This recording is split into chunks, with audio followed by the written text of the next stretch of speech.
Hey, everybody, and welcome back to another episode of Networking and Marketing Made Simple. Super excited for today's episode for a number of reasons. Number one, I know you guys really enjoy these interviews, hearing from highly successful people and what they've done to get to the point in the career and business that they're in now. But also, this is, something that I'm really excited about. This individual I've been connected to and following on LinkedIn for years. He's a LinkedIn top voice.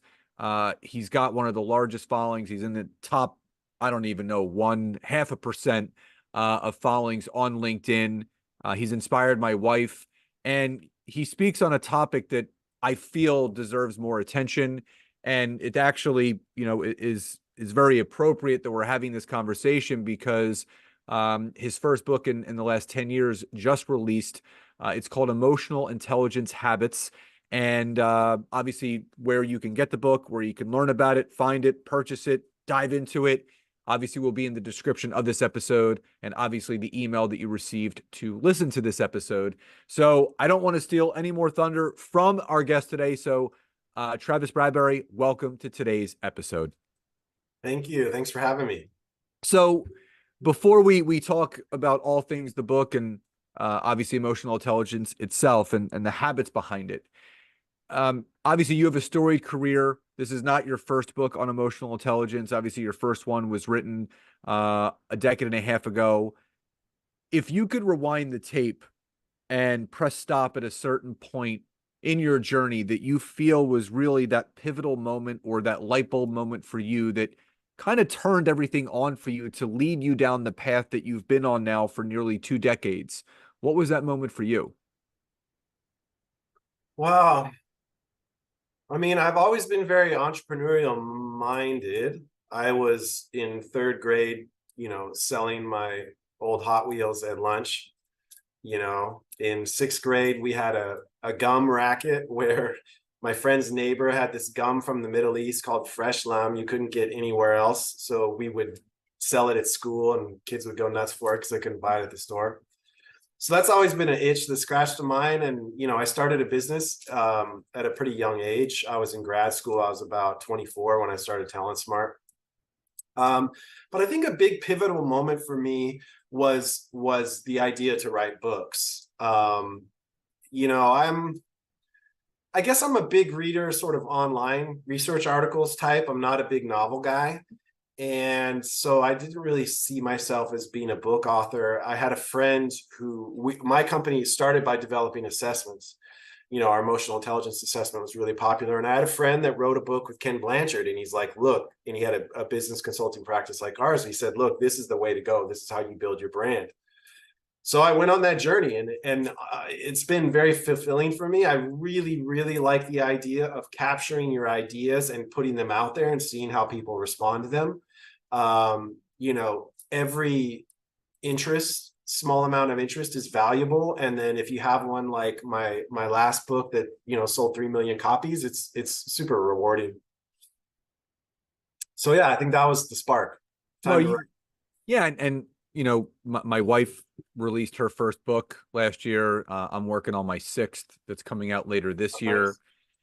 And you're right, though, that there's something very empowering about knowing that things that you love and that you do can empower others. But, the side effect of getting the book out there that is available for people to buy forever and ever and ever, it's like that trickle down effect.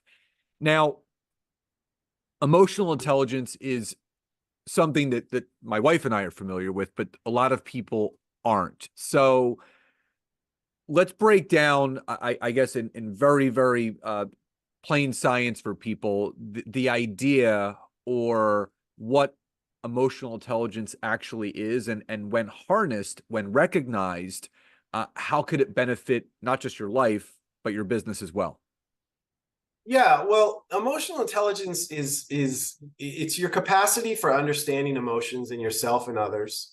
And then it's what you do with that information. Once you're armed with that information, are you able to manage emotions effectively to achieve the outcomes that you want in life? This is important because our brains are hardwired to give emotions the upper hand. Every signal that travels through your brain as you experience the world around you, it goes straight through your limbic system long before you're able to think. So your limbic system is where your emotions are generated. So long before you're able to think rationally. So that means we have about 400 emotional experiences every single day, whether you're aware of them or not.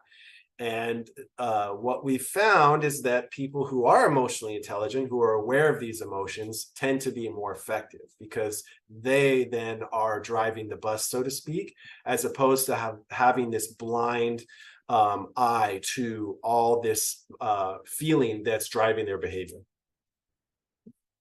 Now, for people that are, I would say, the passenger in their emotional intelligence journey, how does someone go from being the passenger of their emotions to actually the driver of their emotions and understanding what they are, how to move through them, but also how to remain valuable in no matter what's going on in your life?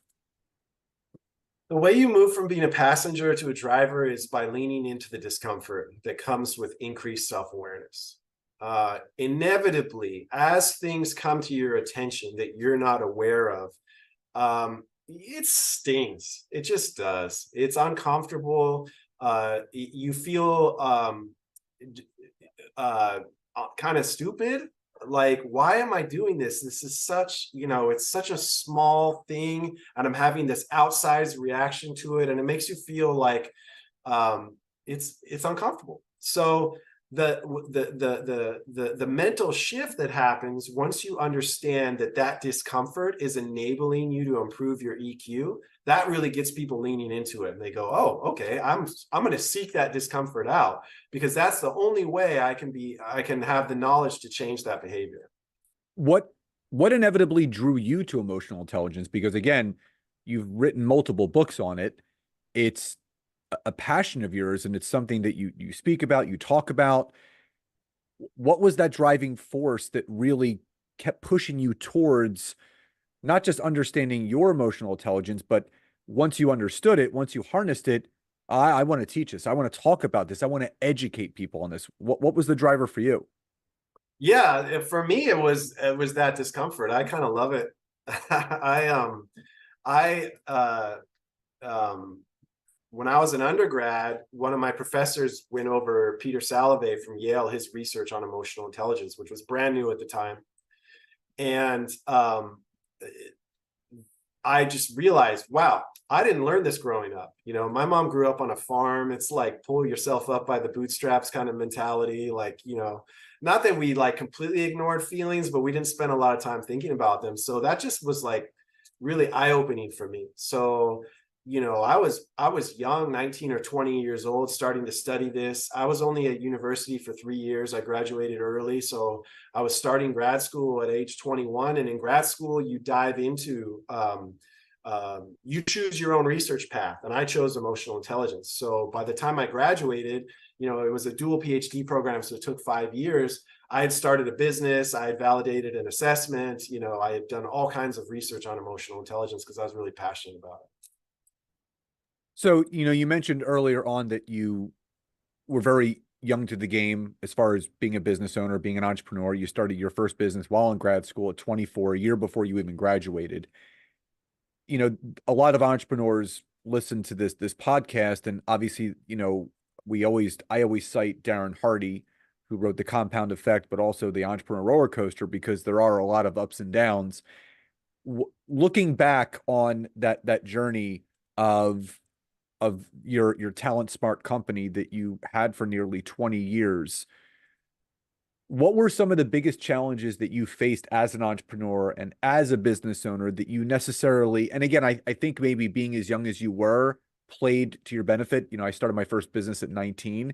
And when you're that young, you're not really exposed to the everyday world all too much. So you kind of are more willing to kind of lean into the uncomfortable. But what were some unforeseen challenges that you faced in that time of starting your first company? For me, the big thing is I found over and over again as an entrepreneur that the place you really want to give up the most is usually when you're that close to finally breaking through. And I don't know why that is. Someone's probably studying this and they can explain it better than I can. But I ran into that over and over again. So much so that now that I'm, have some experience, some age, I remind myself of that, when in those moments I say, I must be really close to breaking through because I'm frustrated as hell right now. Yeah, the sometimes those frustrations are the tipping points to, something else bigger. Uh, I always talk about the peak, the valley of one area ends up being the peak of another. So there's just dips and valleys all the time. You're climbing and climbing. Once you get to that pinnacle, there's another valley to go through. There's another pinnacle to get to, and it's ever evolving. So, obviously, you've written multiple books on EQ.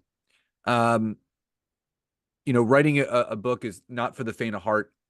There's a lot of people that have great books inside of them. They just feel like, who am I to write a book? No one's going to read it. No one's going to care. What was that driving force for you? Even though, again, in the mentoring that you got to build that personal brand, because that speaks to myself and Nancy, like having a book is one of the best brand builders. How effective have all of your books been for you in establishing yourself as that credible source, that value added source, and that expert in the EQ space? Yeah, no, it's been massive. Having thought leadership, establishing thought leadership, if you have a business that provides a service, is really important. It can be important for a product-based business too.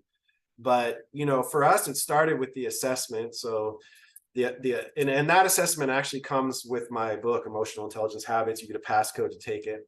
But I wrote that assessment back in 2001, and it got pretty popular pretty quickly. But it wasn't like a B2C type thing. It was all B2B. So, and it was mostly focused on workplace learning. So HR types, organizational development type people. So we were getting popular in a very small niche.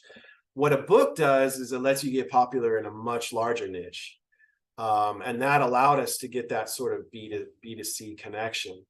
But yeah, it's the thing with a book is you have to be willing to take some risk because you're going to spend a lot of time on it. And most books that people put out, they end up earning less than minimum wage on, right? If you work 3,000 hours on a book and you sell 5,000 copies, you will feel accomplished, but you won't have the dollars to show for it. And that's just the reality of the game. And I've written books that have sold 3 million copies, and I've written books that have sold 5,000 copies. So, it's just the nature of the beast. And a book ends up being a catalyst for bigger and better things. It ends up being a jumping off point for other stuff. And I think there's a lot of people that think, you know what, I'm going to be the next New York Times bestseller. I'm going to be the next million copy seller.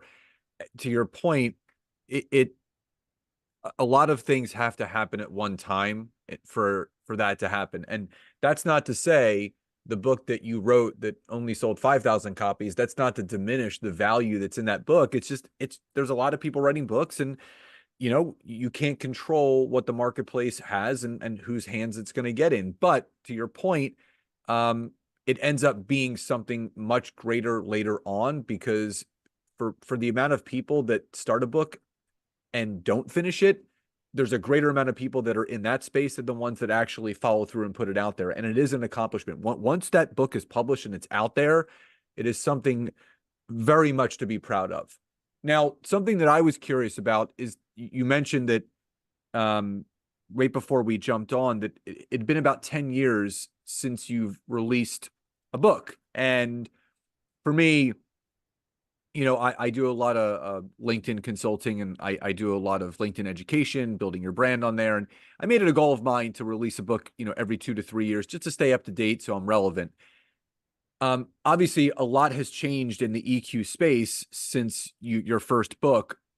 What do you feel contributed to waiting 10 years to produce this new book that I'm very excited to read myself, but also for people to get their hands on? Was it just information gathering, or was it right time, right place? What do you feel contributed to just making sure that everything was there and ready, and waiting the 10 years that you did in between the two books?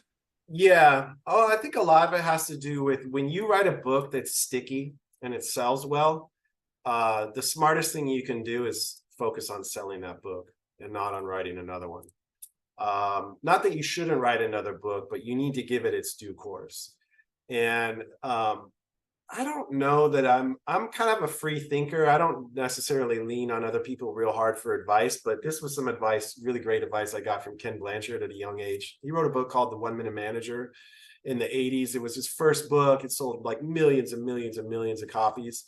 And he's like, I just asked him, I saw him at a trade show and, during on booth building day where, and I just asked him, for one piece of advice for someone who wanted to write business books. And he said, when you get a good one, spend time promoting that book. Don't start writing the next one. Everybody wants to start writing the next one thinking they're going to build.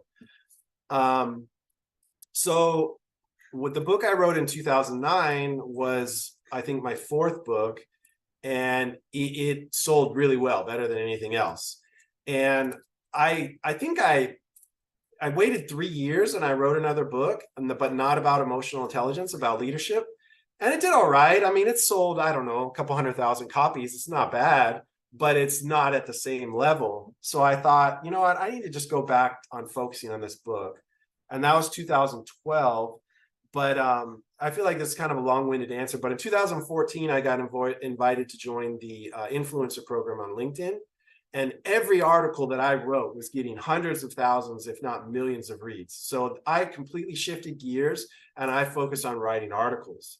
And I've accumulated these articles over the past 9 years. And a lot of those articles and what people really liked became the impetus for emotional intelligence habits. I've begun to realize, wow, okay, I sold my business in 2019. I'm not running the business anymore. I don't have those executive duties holding me back. I can do whatever I want. What do I want to do? I'm like, I want to turn these ideas into a book. And that's why I finally decided to write Emotional Intelligence Habits. I love that. And it's so funny because, we help people take their expertise, turn that expertise into LinkedIn newsletter editions. And Mm-hmm. after you accumulate enough of them, you can turn that into a book. One of our clients actually just did that. He's been a law professional for 45 years, and he just released a business mindset book for lawyers, how to overcome certain, trials and tribulations in their business career. And he did it by writing articles on LinkedIn that people loved. So before we get to the book, obviously LinkedIn, I hold it very near and dear to my heart. I love the platform. I think it's just incredible. The people that are on there, the content that is out there. What initially drove you prior to being tapped as a LinkedIn voice and all the stuff that you're doing? What drove you to use that platform, and what big changes have you personally seen in the last number of years with LinkedIn itself as a platform? Okay, so for me, let's rewind back to like 2012, 2013. I was already a best-selling author. And as a result, I would get all these connection requests on LinkedIn from people I didn't know. And then I ended up having this bulging network of like, that wasn't relevant to me, you know? I already had a newsletter that, almost all my books have come with an assessment. And when you take the assessment, you can choose to join my newsletter. So I always had a newsletter that had a pretty big following. And then LinkedIn started their influencer program, and I asked to join, and they told me no, that it was closed. So I wrote, and they said, but what we can do is we're about to release this blogging feature that anyone can do, so we'll let you do that. So my first article got 1 million views in like a day. It went viral on LinkedIn. And then the next week and that article was on stress, how to beat stress and stay calm. The next week I wrote one on toxic people. That got 1 million reads in a day. And all of a sudden, the same guy that told me the program that was closed sent me an email, and he's like, hey, would you like to join the influencer program? People really like your articles. Oh, by the way, we have the Yeah, spot open now. yeah. So naturally I swallowed my pride and said, yes, I'd love to join the influencer program. I didn't tell him I told you so. And yeah, back then, the way the influencer program was structured, it was just begging your piece to go viral. If you wrote anything that was sticky at all, it would rise to the top, it would get featured. If you were the #1 article in a 24-hour period, every time someone read an article on the site, it would load yours next. So like, if in the first 24 hours you got 600,000 reads, you were going to get like 1 million more or 2 million more in the next 24 hours.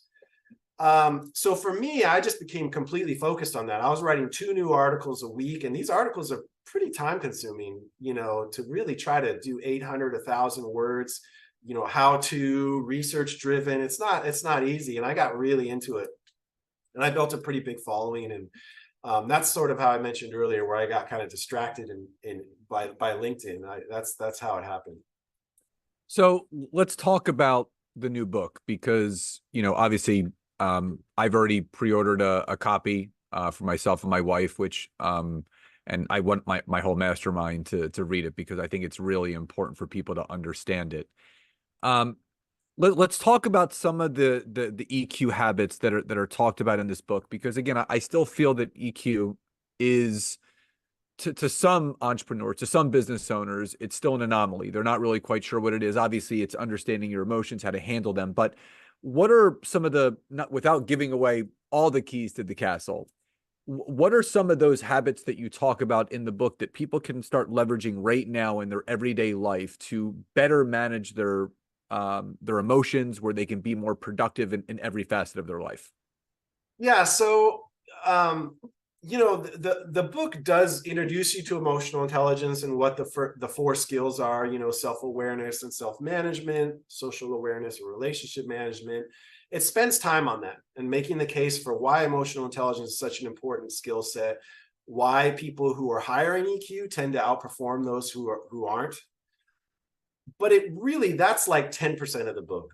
90% of the book are these habits, and these habits are all driven by, honestly, my test audience on LinkedIn of what people wanted to learn about. What can I apply emotional intelligence to? And that's why the book starts with beating stress and staying calm, dealing with toxic people, likability, confidence, having a growth mindset. It translates EQ to all of these outcomes, these important things that people want to see in their life. I show them how they can use emotional intelligence and micro behaviors to get themselves in the place that they want. So for someone that is new to you, obviously a great place to connect with you would be on LinkedIn to kind of dive into more of your content. What can someone expect outside of learning the core principles? Like what are the big takeaways that you are hoping for people to take away from this new book that you just released? Yeah, I think, honestly, I think that people need to understand that habits are the compound interest of self-improvement. These small things that you do every day, they're hugely important. And the reason is your brain loves efficiency. When you have a new behavior and you repeat it, your brain takes notice. And it forms pathways that reinforce that behavior so that you do it without thinking about it. This is the nature of habit. You can use that to eradicate bad habits and form new good habits. So that's the big one. But the other one is that you can use emotional intelligence to achieve whatever outcome you want in life. It's not just the situations that are very obviously emotionally driven, like dealing with a toxic person, but it's also things like your productivity, your ability to climb the career ladder at work. I mean, these are all the kind of topics I address, and I show people how to use EQ to achieve those outcomes. I love that. Now, you mentioned a few minutes ago that you sold your company in 2019 and you were trying to figure out, okay, what is it I want to do next? It, obviously the book was what was next, but after you sell the company, you're trying to figure out things, and it led you to the writing the book.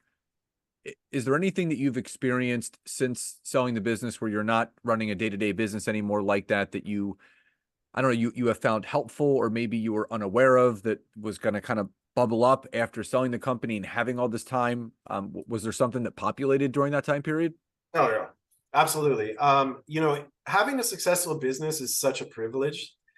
And when you're in charge of that business and there are fires all over the place that need to be put out, right? And everything kind of gets bumped up to you, you tend to it's easy to develop kind of a negative mindset and to fail to appreciate the amount of privilege that you have. So for me, and you end up start thinking about things like exits. I mean, I loved my company. I loved everybody that worked there. We had an incredible team, but you start to think of, yeah, when it's time to get out, this chunk of change you can get, etc. And for me, once that happened, I felt like a piece of me had been taken away. I underestimated how much value I assigned, how much importance and joy I took from being a part of this business, from being a leader, from offering my ideas to people, to building a culture, to doing all these things. And that was a tough one for me. It took some time, and it actually motivated me to start writing and to kind of put myself out there. You know, even though I didn't need to do it financially, I needed it intrinsically inside me. And so that's kind of the process that I went through. I also noticed that you know, you're into AI and stuff now. What I mean, Nancy, I mean, it's running rampant, which I think, you know, obviously there are so many great advances. What's your personal feeling on AI and, you know, the business space that a lot of people are in, but also what's your message to those people that are are not fully in with AI and how wonderful it can be and how it could help so many businesses, the people that think it's evil and it's going to replace jobs. What's your take on all that? Yeah, for me, I think AI is incredible at creating efficiency. There's certain processes that AI can make just exponentially more efficient. And I got involved, a friend started a company called LeadX that uses AI to send you nudges through an app. So the idea is, and I'm an investor in that company, and I have an advisory role. What it does is you give it input. You take assessments, personality assessments, emotional intelligence assessments. You can take a test like the Strengths Finder that's really popular, and tell the app your scores. And it uses AI to integrate all this knowledge about you and tell you what you should do to improve. And then you get these nudges from the app in your pocket. So to me, that's an example of creating efficiency. So an executive coach could sit there all day long and not provide as many nudges for the 50,000 people on the app as the AI can do in 5 minutes. You know, it's incredible, and it's powerful, and it gives you a method of learning on the go that people really need nowadays. Where do you see AI going into the future? Well, you know, I think obviously anywhere that it creates efficiency, I think it's going to be adopted. And I don't know all the ways that that's going to surface. I mean, but I run into it almost every day. I just spoke to a friend the other day, a longtime friend. She's a physician, a family practitioner, and a friend taught her about AI, and she's developed this process to create, for physicians to create informational videos. So if you feed the AI like 3 short paragraphs, it will turn it into an informational video for your patients. And she's blowing her colleagues' minds because she's like, hey, give me 3 paragraphs on sleep hygiene or something. And they give it to her, and she's like, here's a video with your voice and your likeness explaining to your patients why this is important. I mean, it's like, it's incredible, and it's so hyper specific. And that's, for me, when I say I don't know what AI is going to do, I see all these hyper specific examples that are wild, right? They're really powerful. I mean, it's just, my wife was showing me the other day about how there's this AI tool, and this is like, I'm a dad, so, you know, she was showing me, you can take your kid's picture, take a picture of it, upload it into this AI tool, and create an animated movie with this picture that they drew, and actually put backgrounds to it and make a full scale small movie clip based on something that they drew on a piece of paper. So it's just amazing what can be done. Um, Really quickly before we get into where people can get the book and everything, and my final question before that, with EQ and everything that you've been doing with organizations and companies, if you could share with the audience, um, I guess a powerful story that you've heard or you know of where, your teachings, your beliefs about EQ, how did it really turn around either an individual or an organization with understanding how to harness the power of EQ? Yeah, it's interesting. Later in my career, I didn't do consulting directly myself, but we had teams of consultants, and I would get involved in some sort of advisory type roles on projects. And I saw some really interesting projects, like one with a division of Fortune Brands, which is a Fortune 500 company, and they were trying to create leaders of the future. So they gave leaders three different ways they could work on their EQ that were voluntary. And a year later, they correlated how much time leaders spent working on their EQ against the bottom line performance metrics that the organization used to measure performance, right? And these were senior leaders. So if you were in charge of operations, it was like the efficiency of the factories, sales growth, blah blah blah, like bottom line stuff. And the more time people spent working on their EQ, the better their bottom line improvements were. I mean, it's fascinating. And as an individual, working with individuals early in my career, that was something that I did. I did executive coaching. And I worked with a woman who was an executive at a telecommunications company. And she was a bull in a china shop, to say the least. She was a handful for her employees to deal with. So working on EQ was very eye-opening for her. And she really leaned into the discomfort and she made some changes, but big changes. But we focused only on these emotional intelligence skills. And this is something I discuss in the book because I've seen this time and time again. When you focus on the emotional intelligence skills, you tend to see results in a lot of areas of your life that you didn't even realize you were working on. So for her, she was also a softball coach, and she would brag to me about how her daughter could throw a pitch that broke 6 inches left to right. She was so proud and so animated about it.